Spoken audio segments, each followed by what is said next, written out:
Hello YouTube and welcome back. It's me, Fruit Guru. I hope you're all taking care of yourselves, and as always, I do hope you're enjoying the grind.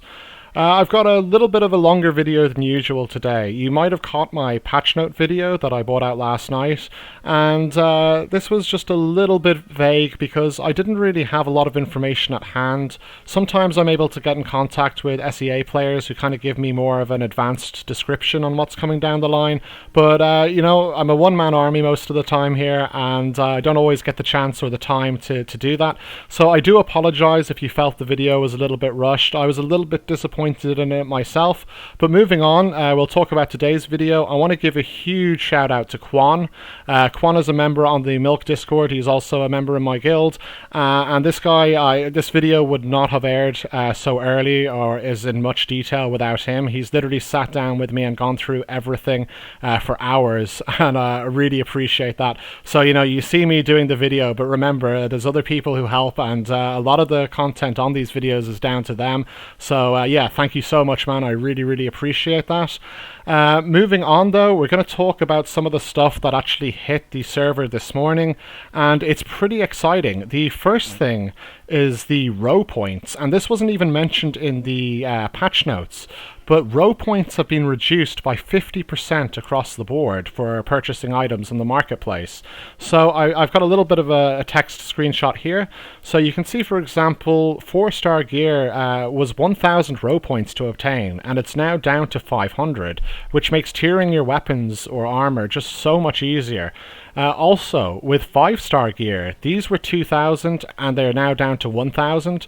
I still don't really recommend going out and buying the 5-star gear most of the time. I think 500 row points for 4-star plus your craft materials is just going to be a lot more manageable. And I think the biggest change for me personally is actually going to be the cards. These were 500, which wasn't too bad. However, 250 now for a card allows a lot more kind of build experimentation. I think it's going to stop people from like locking themselves into what's considered meta, and a little bit more experimenting will go on.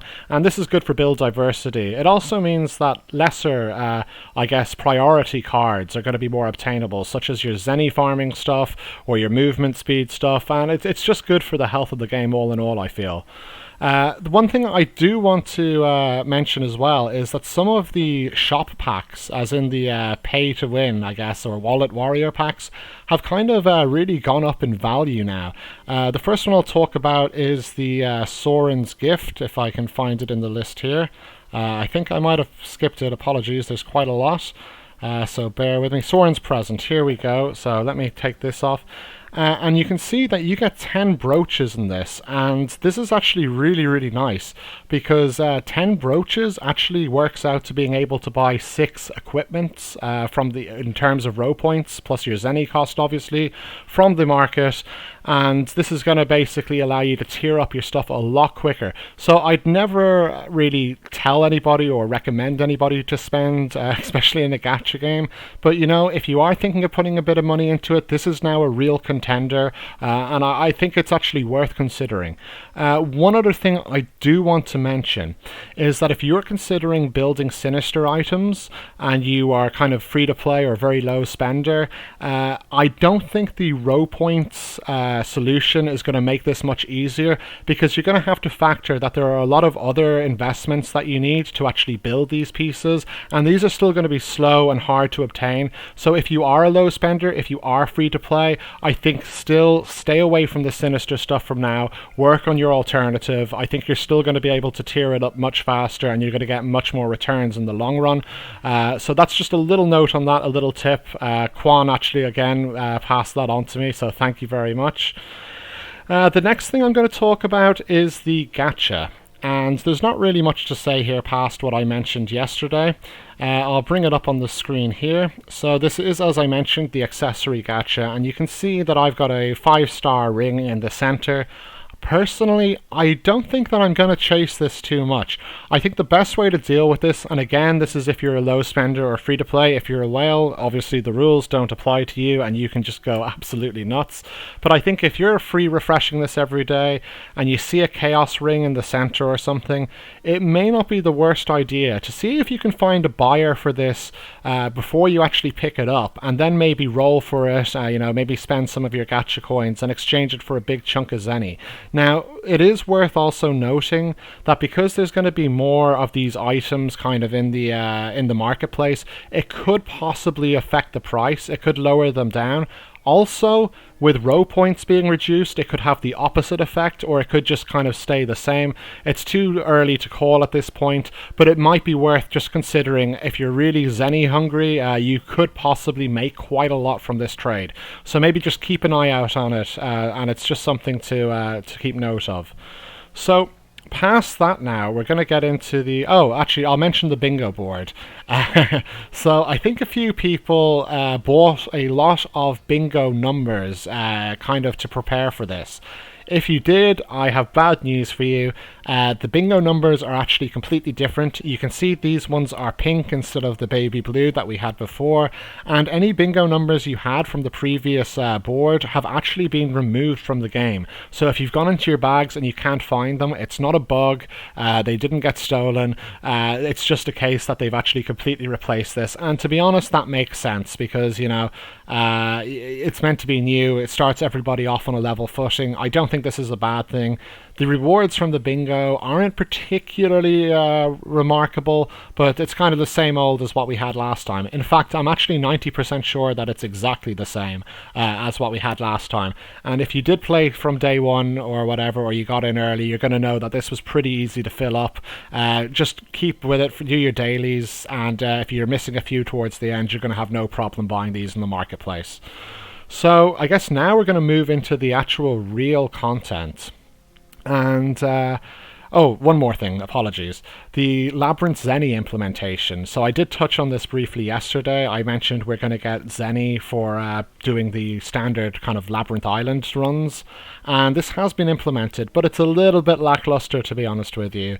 You get, for example, 10,000 Zenny for clearing Orc Lord. So, I mean, I guess if you're doing it the 5 times, you're going to get 50,000 Zenny.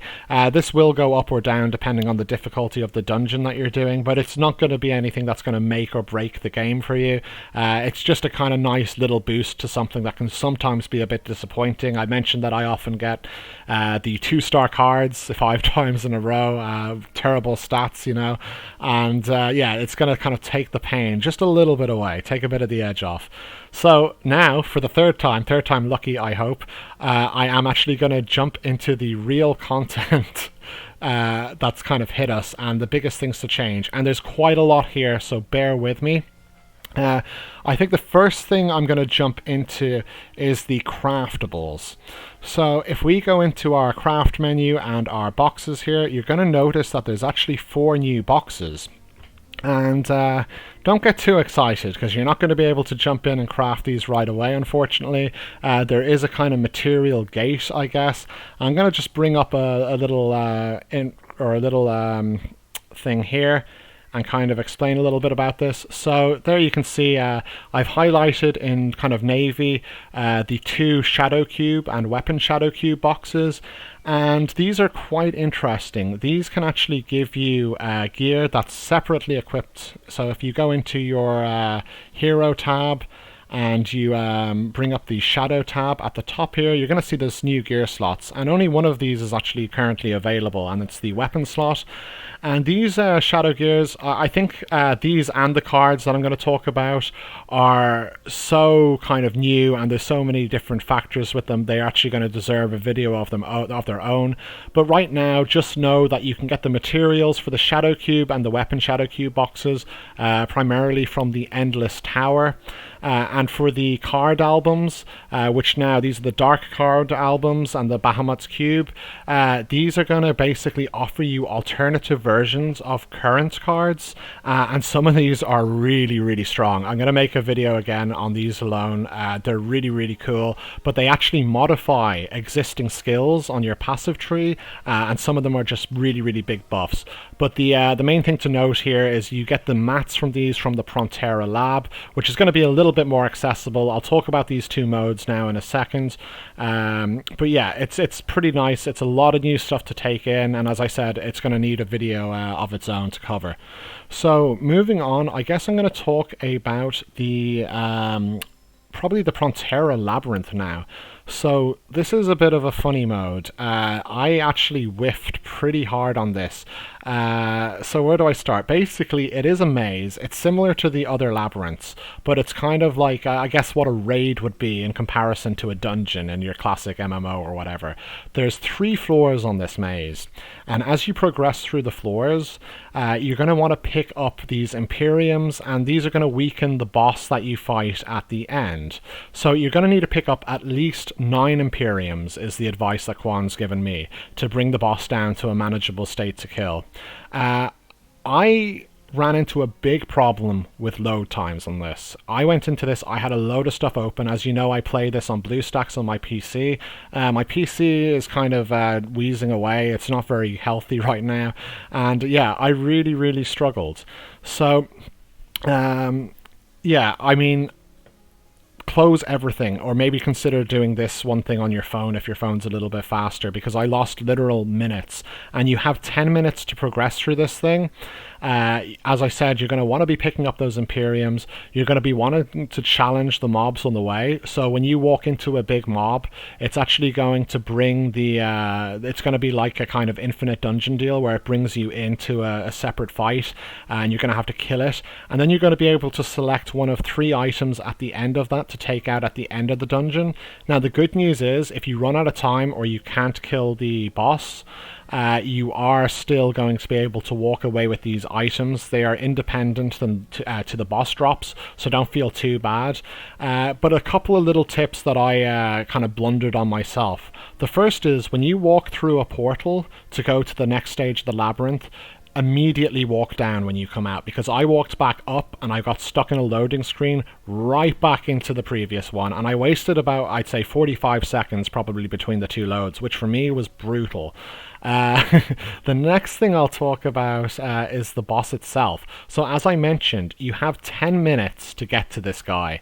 And to be honest with you, it sounds like a lot of time, but it's actually not that much. And you've got to consider as well that this has kind of the same niggling problem that other labyrinth modes have, where, you know, you might get to the boss, but if somebody else is fighting him, you know, you're going to be kind of stuck standing around.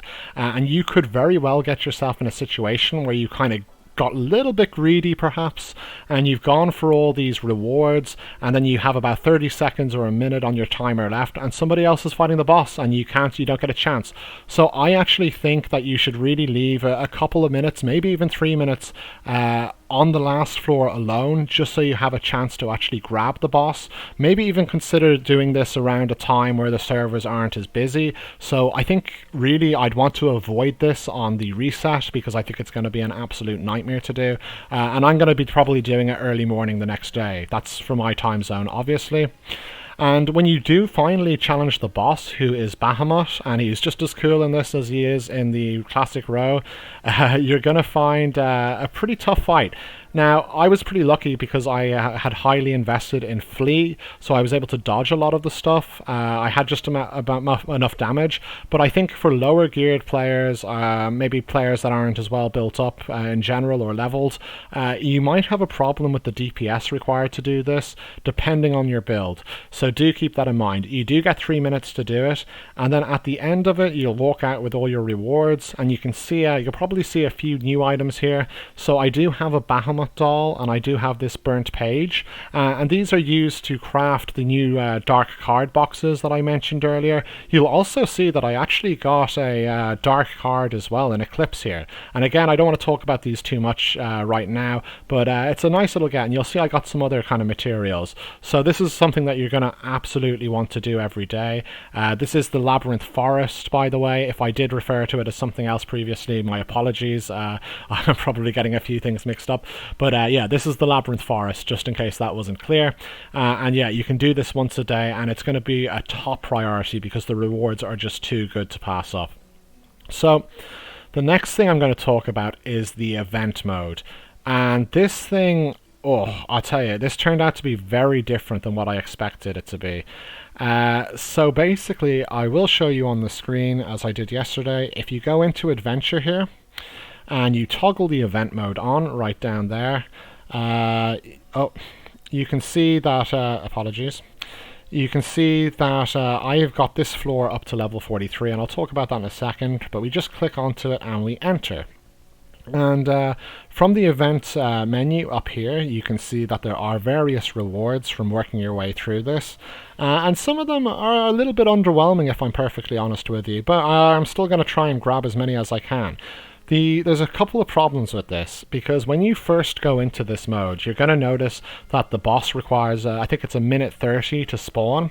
What we actually found out when we were going through this was as you actually progress up through the stages, the boss takes longer and longer to spawn. So I think now I'm close to a minute or 2 minutes 40 seconds just to get the boss spawning. And if you see all these kind of quest requirements here, you have to get through an awful lot of these runs. And myself and Quon kind of tried to work out the time it was going to take to actually get through all these, but it wasn't really clear because it didn't seem to follow any formula, or at least not one that we could identify. Sometimes my run would increase, the boss timer would increase by 2 seconds or 1 second, sometimes by 3. Quon told me there at level 73 it takes the boss about 4 minutes to spawn for him, and if you're going through hundreds of these, that's absolutely mental. The boss also levels up by 5 levels each kind of floor you go up on this, so it does kind of get progressively harder and tankier. And I mean, at the end of the day, I think there's going to be a handful of people who kind of go for this to try and point chase and get as many points as they can, and I'm going to advise 99.999% of you, myself included, don't worry about the points. The rewards are only for the top 3 or so, or I think, well, top 100 I think, but it's such a grind. It's just such a pain in the ass. I mean, it's, to be honest with you, it's not really fun. It's just kind of repeat and repeat and repeat. It's very hands-on. So I think focus on the event mode itself, as in the event rewards, but don't worry too much about the points.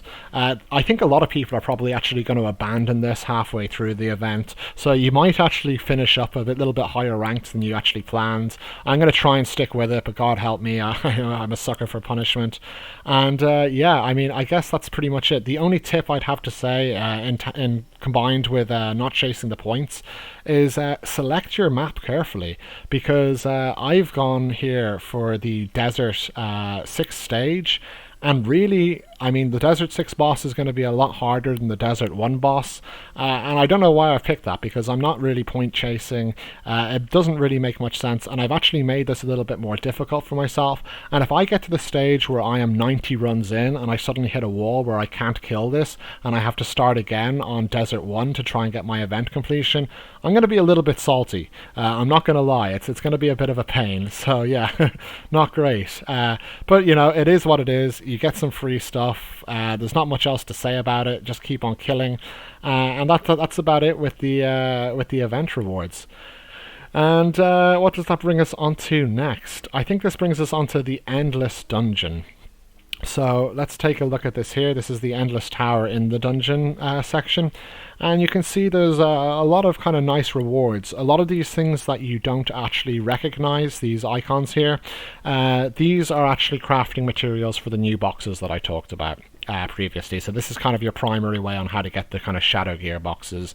And just really briefly on those Shadow Gear boxes again, I think these are going to be a little bit risky to craft, because right now you have a look at them and there's a lot of new stuff in them, but I actually managed to grab a couple of rewards from this dungeon. And a couple of them were shadow stuff, and you can see here these are very, very underwhelming. And I think the shadow boxes are going to mostly roll these kind of rewards for you. So don't get too bummed out, because what I'm about to tell you is a little bit disappointing. This mode is an absolute whale bait. This is just for whales. Quon, for example, is fairly free to play. And I think he got up to Golden Thief Bug. And, you know, Quon is a decent level. I mean, this guy knows how to play the game. So I think he's going to be that little bit more ahead of a lot of kind of other free-to-play players. I have whaled, I guess, a little bit, and I got a full team of 5-star units, PvP units, because how this mode actually works is that it uses your PvP team to climb, which is really, really bizarre. So, you know, if those of you, if you did pull a 5-star PvP unit, or you got a couple of 4-star PvP units, you know, from the previous gacha, it's actually going to be a great help for you in this, but it's not going to carry you, because let me tell you, if I go into the dungeon here, bear with me, where are we? So Endless Tower, you're going to see that even with a full 5-star PvP team, I whiffed out on the boss up here, and I only actually got about halfway up the tower, so I'm not even sure if I'm going to be able to complete this tower. And it really begs the question, what do they actually expect free-to-play players to obtain from this? I think this needs to be looked at. I think it is it's a big concern, because this has kind of been touted as exciting content coming up, but when this content is only available to, say, 1% of the player base, that's pretty disappointing. Another thing that I have to touch on with this as well is you'll notice that there is an entry ticket, and the cooldown on this, as you can see from me, is 6 days. So basically you're only actually by default only going to be able to run this twice over the course of the 2 weeks it's up for. Now, I had mentioned in my video yesterday that on the SEA servers, they are currently able to actually buy tickets for Zenny to run this. This isn't the case in our version. I don't know if it's something that's going to come down the line later. However, they did give us an option to craft the ticket through the dark tree, the Tree of Darkness here. And I thought, great, perfect. But you're going to notice something straight away here. Look at my harvest time. 2,145 minutes. This is 40 hours to harvest. It costs 5,000 materials, which isn't really a big deal breaker, to be honest with you. But yeah, I mean, that is brutal. So if you are kind of a newer player, or if you're a player that's not going to be able to tackle this, is it going to be worth you crafting this ticket and locking yourself out of 40 hours of Star Crystal Tree of Darkness gathering? I don't think so. And to be honest with you, depending on how far I get in this event and this mode, I'm not even sure if I'm too chuffed about giving 40 hours away to craft this. I'm going to do it for science, because, you know, we'll see how far we can get with the team we have. But I think that's a little bit of an oversight. I can't see why the majority of players right now, I mean, maybe 3 months, 6 months down the line, when we're all a little bit more developed and we have star crystals just pouring out of our bags, that's fine. But right now, I don't know if the reward is actually good enough. Moving on from that, I think that's nearly everything, to be honest with you. Oh yeah, no, I'll talk about the actual dungeon itself. So when you actually go into this, it's a floor by floor kind of encounter where you fight a lot of trash mobs and you kill them. You will notice you can put this onto auto, but this little blue box here that you can see myself walking into, this will spawn when you've killed all the mobs, and this will progress you to the next stage. You are on a timer in this mode as well, so you want to be fast. And this box can be a little bit buggy. I found that if I kind of was in the area where it spawns when it was coming up, I'd have to walk out and walk back in, and I was losing precious seconds, and that was a little bit annoying. And yeah, I mean, I actually had a bug, and I think a couple of people have had this, where I whiffed on the boss in the end. I think I actually ran out of time, and the game crashed. So if your game's frozen, you know, just X out of it. The good news is you still do get the rewards. I did check, so that that is something to mention. I think I did miss actually one thing back when I was talking about the kind of value and row points, and that's that the Tree of Darkness, when I mentioned Sauron's reward, I should have actually brought up the fact that you can also get the Golden Vitamin, and this is a much better kind of cheaper alternative. So if we have a look here, bear with me. Oh, sorry, didn't mean to click that. It is somewhere, here we go. So the Golden Vitamin is a fraction of the price, and you actually get double the drops from the tree. And this is really, really nice because you're actually getting 100 additional row points a day just from kind of playing the game, from being logged on. And that's really, really, really good. So all in all, I think this patch has been a little bit bittersweet. Sorry, I actually had the overlay over that. That's the Golden Vitamin I'm talking about there. And you can see it applies the double thing here. And just for an example, if I go into this, I don't know if mine's actually come up yet. But no, so I've got all my rewards. But you can see all these row points, they're actually doubled from what they say on here for me, and that's really, really nice. So yeah, I mean, as I was saying, I think the patch is a little bit bittersweet. I think it's a huge step in the right direction. It's really nice to have new content. I think the thing that I'm most excited about here is going to be using these new shadow gears, using these new dark cards. They are, as I said, going to be a little bit far away to obtain, I think, for a lot of the player base, especially to the point where you're getting the ones that you actually want to use. But it increases build diversity, it adds a little bit more flavor to the game, and as I said, I'll do a video on these cards and these kind of gear pieces when I know a little bit more about them myself. If you are kind of curious, they are all in the library, so you can check them out there, and I do recommend it because they are actually really cool. But the events, I think Gravity could do a little bit more work on these. I think they need to make them a little bit more inclusive to the main core player base, and I think they need to make them a little bit less kind of hands-on, because at the end of the day, this is an idle game, but it's the least idle game I've ever played. In fact, I actually play games that are not idle, and I think I actually have to babysit them a little bit less than this. So look, the video's gone on for 26 minutes now. If you've stuck with me to the end, fair play. I hope this was a little bit more concise than what I put out yesterday. Obviously, I have the knowledge now, thanks to Quon mostly. So I hope you enjoyed watching. Stick around for the next one. We've got some really interesting content coming up. As always, Fruguru out. Take care. Bye.